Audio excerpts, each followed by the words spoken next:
네, 서울의 한 아파트에서 가족 3명이 어제 숨진 채 발견됐습니다. 남편이 아내를 살해한 뒤 극단적 선택을 해서 결국 아이까지 숨지게 한 것으로 보입니다. 최근 이 같은 가족 살해 범죄가 잇따르고 있는데요.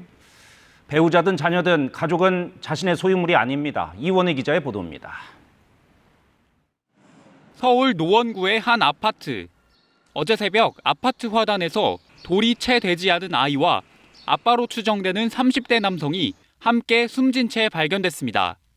아빠가 극단적인 선택을 하면서 아이까지 함께 사망하게 한 것으로 보입니다.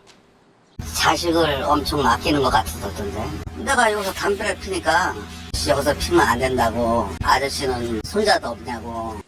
이 남성은 사건 직전 아버지에게 내가 잘못한 게 있다는 내용의 전화를 했고 아버지는 불길한 마음에 경찰에 신고했습니다.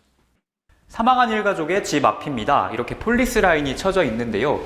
경찰이 출동했을 당시 집 안에서는 30대 여성이 이미 숨진 채로 발견됐습니다.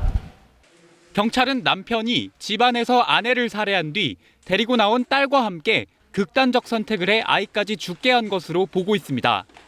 평택에서도 비슷한 일이 있었습니다.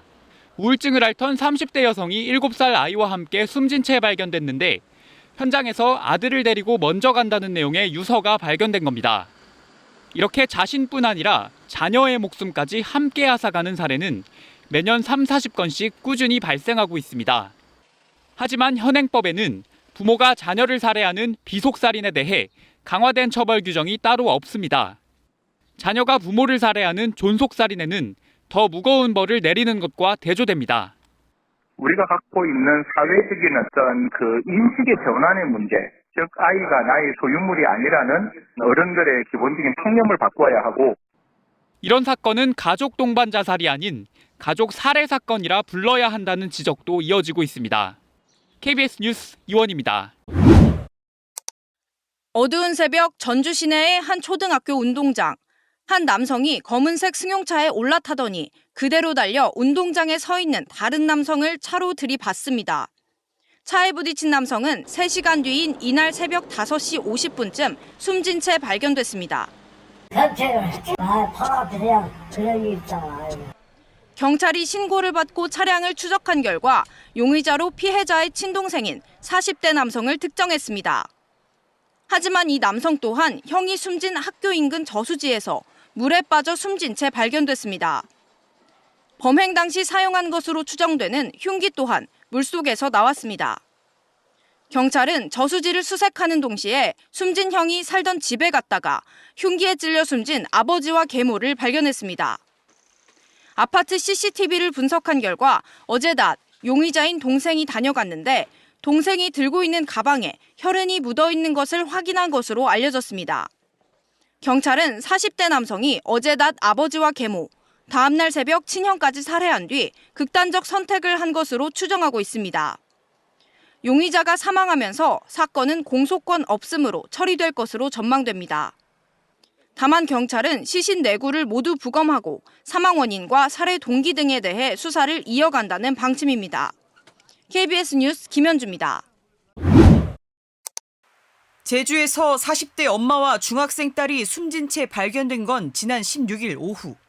퇴근한 남편이 발견해 경찰에 신고했습니다. 주변 CCTV 분석 결과 제3자에 의한 타살 혐의점은 없는 것으로 경찰은 파악했습니다.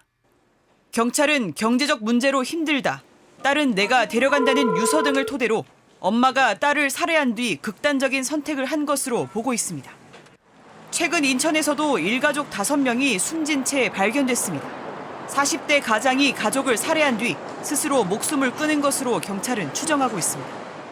가족 등을 숨지게 하고 자신도 극단적인 선택을 하는 살해 후 자살 사건 가해자는 국내에서 최근 8년간 410여 명, 매주 한 번꼴로 일어난 셈입니다. 살해 후 자살로 인해 사망한 아동도 4년간 40여 명에 달합니다. 제주에서도 유사한 비극이 일어났습니다. 정부는 살해 후 자살의 통계 관리에 적극적으로 나서고 사례를 면밀하게 분석해서 우리 사회의 위험 요소와 사각지대를 개선해 나가야 합니다.